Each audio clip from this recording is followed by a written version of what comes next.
I'll just start with information about the company so you understand what we did, what's this thing was about, what we're trying to develop.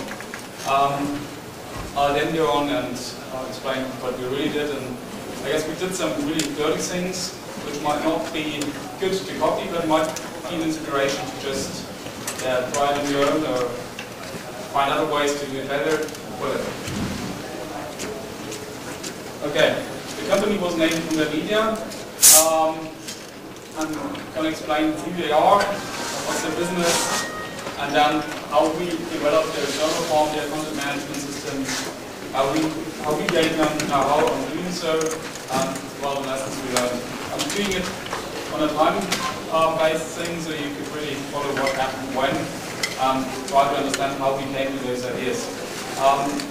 For some parts it's really weird because we just started at points where the software we had was strange, and we were thrown into this business at a moment where everything was broken, so we kind of had to fix it without changing anything.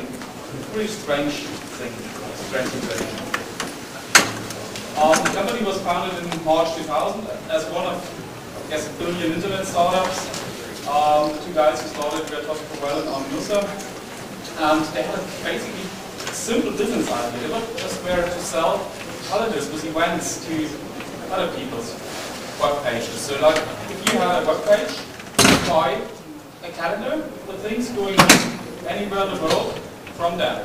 So you didn't have to do research and that. This was their main business idea. Surprisingly, they survived without funding. They just were one of the few startups who didn't die at this time, didn't file for bankruptcy, but they were continuing to grow. They're now like 40 employees, and well, I have to admit they're developing new business segments, so this event within the thing I'm talking about is just becoming a smaller part and less important to them than it used to be. But it's still something they keep on selling, although prices dropped during the last few years for events. Obviously, you will have come up with paid enormous amounts for. Okay. So what they do is they collect event dates, which is there's a Formula 1 race, there's a theater thing going on, there are movies, there is an opera playing, anything. They're just collecting those information, which is basically an easy job because you get thousands of magazines with all this information in them. Put it into one database, and then augment those information with some information on the event, like a long description on what is happening, what's the opera about, or what's the theater about, are the actors playing there, and all this stuff. How much is the entrance fee, everything you might need, you might be interested or not if you want to go to any event. Because it's important to know where the event takes place, they also have identification, which is not only the address, but things like when it was built, what's specific about this building, pricing, what's happening there in other times, and those things. So they get quite a lot of information about a simple thing in the event, the party going on, anything. What they then do is add further information to it, like providing a short description of it, a long description, adding features they either made themselves or got from the organizer of the event and stuff. We at a point started adding links to ticket shops where you just click on the link and then deep link into where to buy a ticket, which is again rather difficult because ticketing is, I never imagined, to be rather complicated because there are many companies buying a bunch of tickets, and we just could buy from those companies, and then other companies which just sold out at one, you could get tickets in the other ones. It's a bit complicated thing to create those deep links. I wouldn't focus on that later, but it's been interesting to do that. Well, and what their customers do, they just have a web page and integrate it into their web page. This was done differently. We had like pop-ups where you just click on the link taking the event calendar, and we had a pop-up with content delivered. They had it integrated into their design, so really the way they wanted it to be. Yeah. have an example over here how it might look like. This is a demo page saying that's how we would think it might be. You see there's just like a few events going on. With this main page, again they had the option you could promote specific events to the specific customers, so people can book their event to be the first one listed, like Google AdSense or AdWords. And yeah, other doesn't pay off as far as I know. They had this option, which added a bit of difficulty to the system. And we had other things like if there was no specific event to be listed, there were events to be searched with pictures, so the first page would look nicely and stuff. Making things a little bit more difficult in searching those events for the first page, which is obviously the page most often requested. If you then went onto an event, you get some more information, and then as you see there's some content description on it.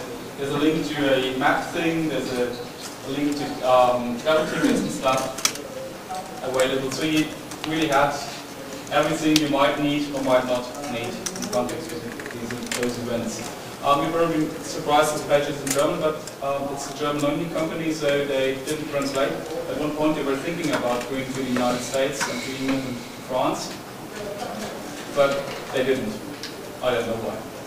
So we only have German information on it, and you see just like quite a lot of things that they collected about a single thing that happens, which adds some value to their customers, at least they thought it.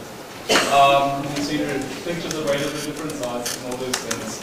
And also information where the same event would happen at other times. Okay, so what they do is they basically enhance basic calendar data with additional information. And that's how they add value, and that's why people would buy it. They had a focus on just Germany's major cities, because pretty hard to get events for like small town. As I said, they thought about doing worldwide, but stopped it at some point. So yeah, they were probably thinking who would buy that. I was surprised too, because it's quite a lot of people who actually bought this information, and that's not all of them who I put on this page. It's quite a lot more. Like Chrysler had it on their page, Volkswagen, NBC Giga. So it's been pretty surprising, I guess, even to the guys who founded the company, that there's so many people who are interested in this information or this kind of information. So it came out as a kind of a success story, at least from an economical point of view. I'm now starting to look at the technical part of it. That's an interest. Yeah. What happened historically in 1992, end of 1999, sorry, they started thinking about doing this. What they did was asking some neighboring kids, like, could you develop some software? We would need an event calendar for the internet. And these kids were saying, yeah, sure, we do that. And started programming, which was a bit strange. Early 2000, they just developed things with Microsoft Access and active server pages. It didn't work, obviously. So at this point we came in. Another company was required to get it working. I was a subcontractor of them, so that's how I got involved into this thing. Yeah, what we did was basically installing some, or changing to some serious software, getting out of this Microsoft crap. We ported it to a Linux environment, Apache, MySQL, PHP. This porting was partly done by this Qubits again, and by the company I was a subcontractor of. So again, this was a bit strange. There were some people that just tried to change like ODBC Connect and PHP to MySQL Connect with a regular expression search and stuff.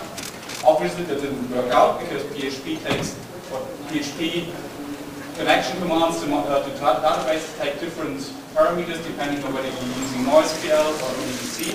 So there was some handwork to be added later. The bad thing about it was we weren't allowed to change the database. So you're probably thinking, well, that's no problem. The database is normalized in certain form. There is no need to change it, but it wasn't. These students just added like couple separate values to it. So we had fields indicating categories for an event that being sorted in CSVs. So pretty hard to identify which event is in which category. And we were not allowed to change it because, well, obviously I said it costs you money if I do that. They said we don't have the money to pay. So, well, no chance to change it.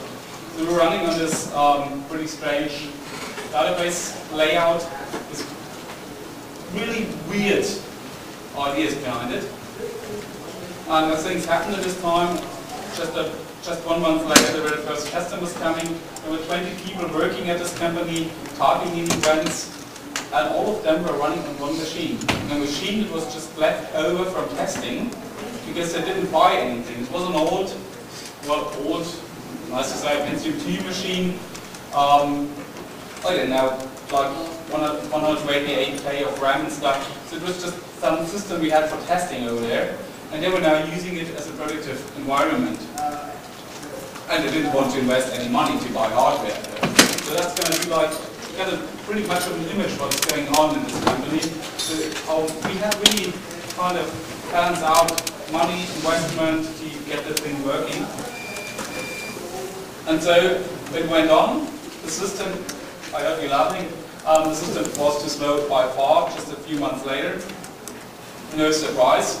It was at its limit. I mean, it's, again, you have 20 people entering data to a system, and you have 20, 30, 50,000 requests to this data, and have to render the web pages for them and all the stuff, so it takes its time. What would you do usually? You just would go to a shop, buy a decent computer, run this stuff on a decent computer, and say, well, it's not working. The problem was they didn't have any money to buy hardware. But for some strange reasons, they were willing to invest in software because they thought it would be cheaper. However, this time, well, good Dell servers were this time like a small car to buy. So it was quite a lot of money, and they were hoping for us doing it cheaper. Yeah, we were thinking about what's happening. What's making the system so slow? And what we figured to be one of the main reasons is that each web page we delivered had to do many searches in the database, which took their time. So an obvious solution was like caching some of the results of our searches. We did implement this cache in the software and not using MySQL caching because it just didn't work out with the required performance we wanted. And we had no memory to spare in the machine. There was no chance. What we did was like, generating, for example, a list of categories events might be in, store them in an include file in the file system, and include them later to the web page we were delivering. What we also did was having the front page, as I said, this page with pictures on it and stuff, where we had to search for events, having pictures and everything. We had a cron job running every few hours to generate this page, required and stored this page as an index HTML, so it would be delivered statically, which really increased performance because this was the page most often viewed and well took was most computing intensive to generate. So what we had was the system was running a bit faster. We had less database accesses per page. We had a measurable load reduction on the server, so our system started to run a lot faster. And what we also had was less concurrent database accesses, obviously because we just reduced their amount. Well, it helped a short time, but unfortunately, or fortunately, however you see it, the company still grew. They didn't have enough computing power. We still were running on one computer. We were still running in this spare system we set up for testing. They didn't have any money at this time. But they've seen, well, if they send us thinking and finding some solutions, we find something that's cheaper than buying a new computer. by just adding patches or something like that.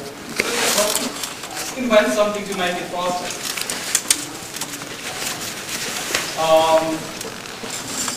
We again started thinking what happens, why is it slow? What's taking the time?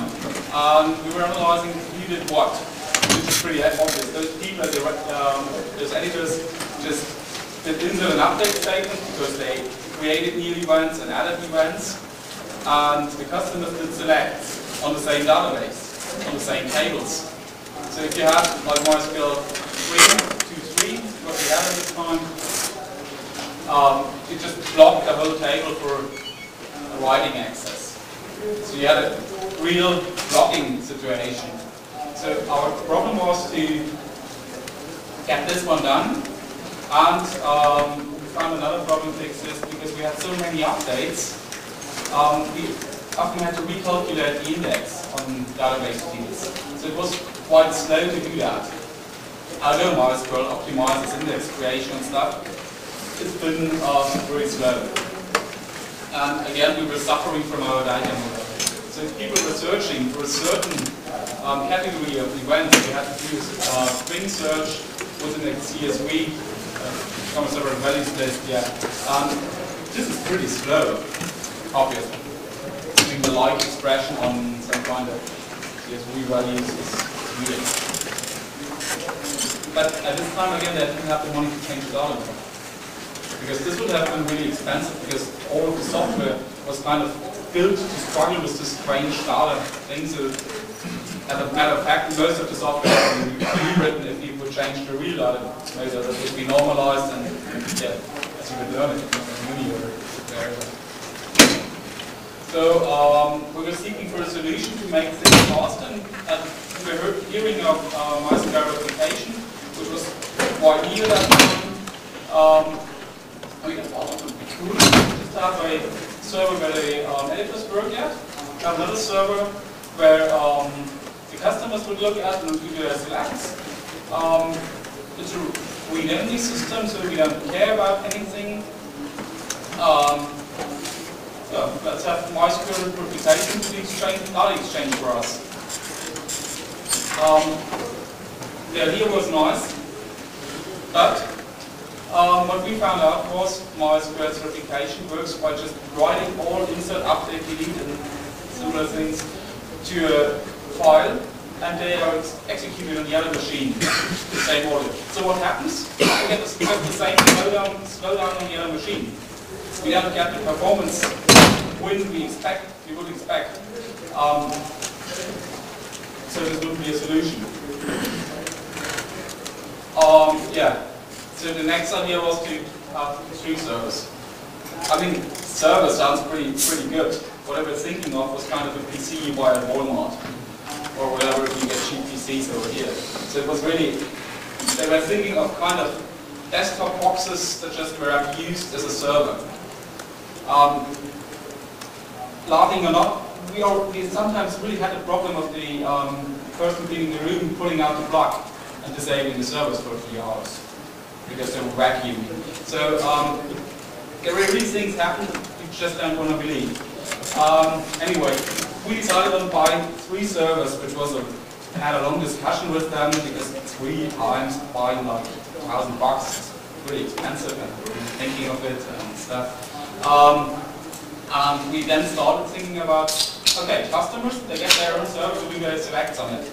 That's a read-only system. There's no one adding data. So we might do some strange things, which is important later on. We have the server where editors are working at, they are writing. And we insert a server, an index server is imported, which would recompute the index. We always have a dirty index, keep too many updates, which would optimize the database for queries, which is finally getting around those comma-separated values and stuff, making things a bit simpler. Getting back to the first normalization, which is quick to search, doesn't require any joins on the client side, on the customer side, so we could get it faster. And what we then did was having replication from the editor server to the index server using MySQL replication. Now you probably look a bit disappointed with what we did to replicate to was the customer server was using SCP and tar to just get the data across without slowdown. Because if we had to recompute an index on one machine and we would replicate this, the index would be recalculated on the other machine, which was too slow. Yeah, probably each of you is thinking, well, they just killed the database files. Why MySQL is running? This couldn't go. This would probably crash the system. This was what we were thinking too when we tried. And we did we get it up and running. Just the design of how we set up the machines. We had MySQL replication and our RNSCP replication. Just to have the big image of it, how we would, when we talk. Well, what did the index server do? It just optimized our database for the customers for typical queries. So we removed these CSV fields, had some Boolean fields instead, and well, yeah, made it a bit faster to search. Why were we able to denormalize? Because there was no risk of redundant data doing any bad thing or any wrong, because we had no write operations on the customer server. There was no one writing any data to this database at this place. So we really could denormalize it without draining off anything like the typical redundancy problems. And we had search speed as a major issue, so we really had to be fast and heavily optimized. Yeah, I was just telling you about copying database files with SCP. It's pretty unclean, but we hadn't any other option. So what we did was creating our database was named WunderDB. And what we just did was creating two directories. One named DB1, the other one DB2. And the directory WunderDB just consisted of a symlink to DB1, where all the database files were stored. What happened next was, as soon as we thought we might update the customer server, we SCP'd the database files, untarred them, and copied them to DB2, the unused directory. We could flush MySQL cache. We didn't stop MySQL, we just flushed its cache. Moved the symlink to point to DB2 and left MySQL running. The surprising thing was it worked. It's really weird. The thing why it worked is probably because we flushed every cache that was available. You get this MySQL not being too designed on our files. We traded off some performance by flushing the caches, obviously, but we get the system in all running faster. So as soon as we had it on the ground job, this SCP and car stuff, as soon as the next update was to come, we would just repeat the same thing with DB1. So untar everything to DB1, flash MySQL, change the symlink, and have it running.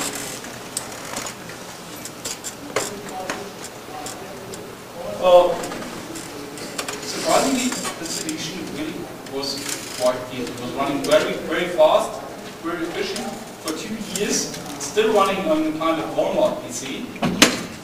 So we were quite happy with it.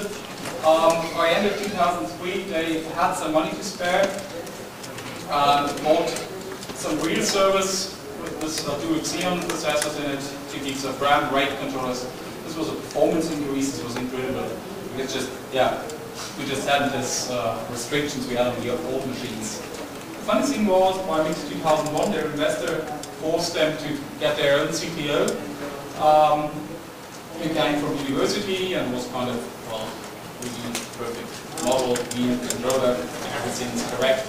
We don't want to have any strange SCP stuff running around. We just want to have it like a clean installed hardware. It's no problem. We're going to buy hardware if we need some. Reality was soon catching up, and this technology was working, would have been working if they had the money to buy new hardware, which never appeared. At some point there was never had money for hardware. So, well, he was kind of running his new system review.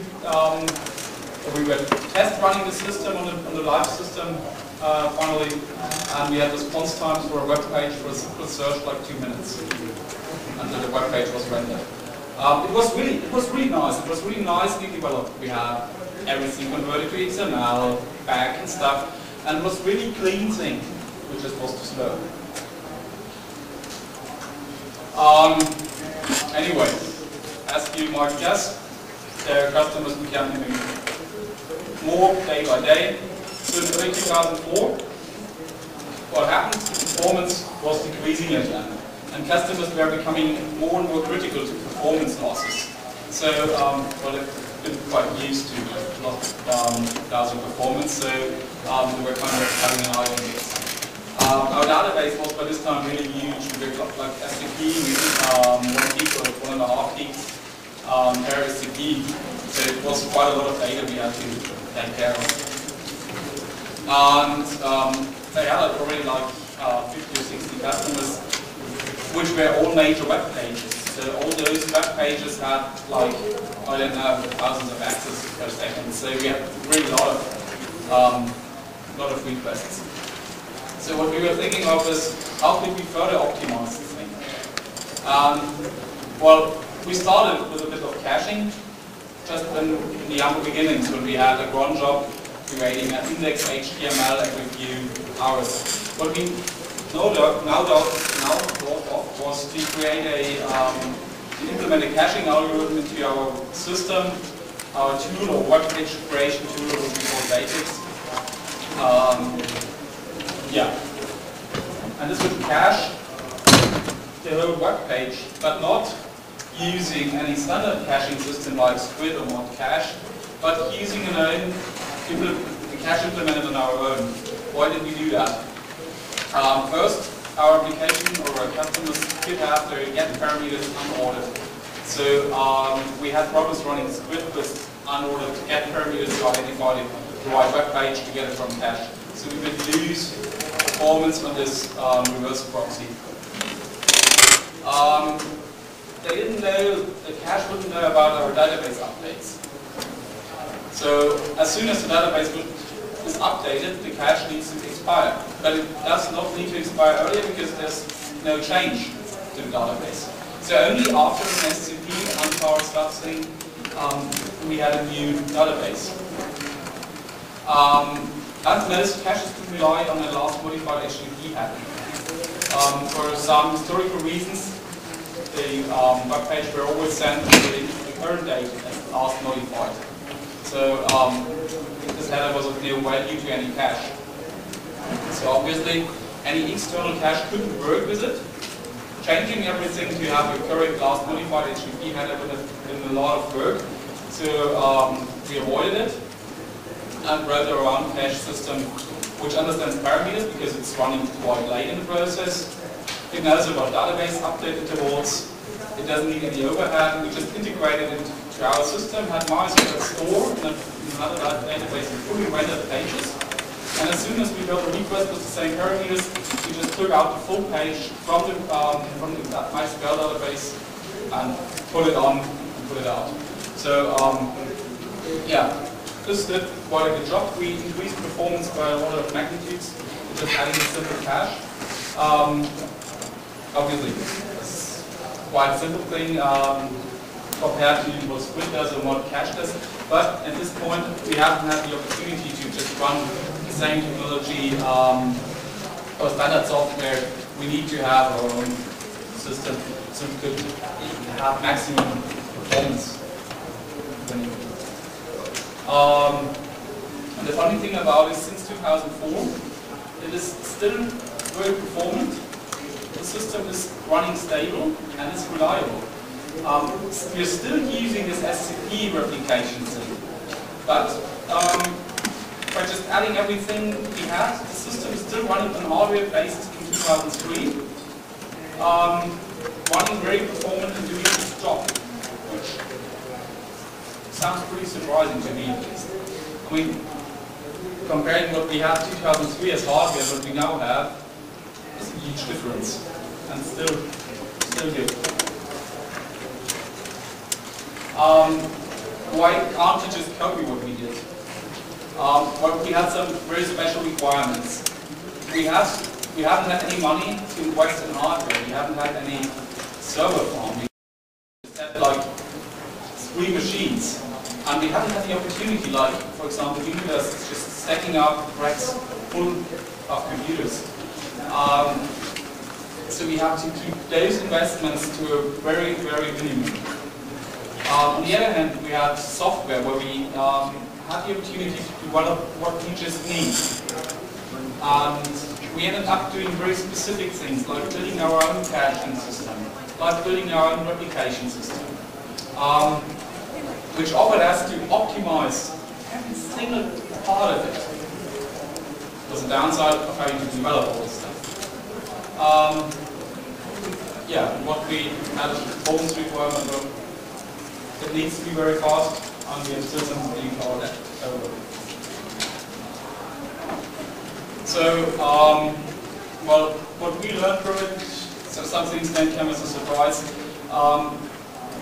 If you have a bad data model, if you don't normalize it, if you don't think about it, like using your CSV values and stuff, it just costs you a lot of money. I mean, the money they invested into Azure probably could have been spent into, in like 1999, in some real organized database development and not what happened. So you either could have a bad database model and lots of money in brain, or just invest once and have a real thing and it will run, will be running. Although, I think the idea to denormalize, to get higher performance, is quite useful. If you just have a given environment, which is what we also found is with some creativity, you could save on hardware investments, but the real question is this doesn't matter nowadays, because looking at how cheap hardware gets and how expensive good developers are, it's a really good question whether developing new software, increasing software performance and stuff is really cheaper than not buying hardware. It's something one should always compute. Oh yeah, what we also learned is MySQL will understand this really weird SCP and hard copy thing we did. Don't worry about it. Yeah, any questions? Yeah. What is the traffic volume? It's well about traffic volume. You mean between the servers or the external volume? So 30 or between the servers, we just copy a few gigabytes every hour, so computed. For the customers, it was good question.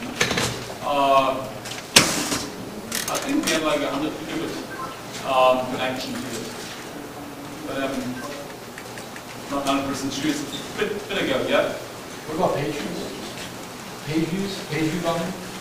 Page view volume, we of course per customer like 50,000-60,000. So what about your entire site though? Your entire serving? Depending on the time, they had like 50 to 60 customers. And period is an hour. So it works quite a lot. Sorry, for 50,000, 60,000 for what? Per hour? Per hour, yeah. We found it to be quite a lot. Pardon? 50,000 per hour? Yeah. You said so, I didn't believe that. Like, yeah, I guess it's doing well, yeah. Any other questions?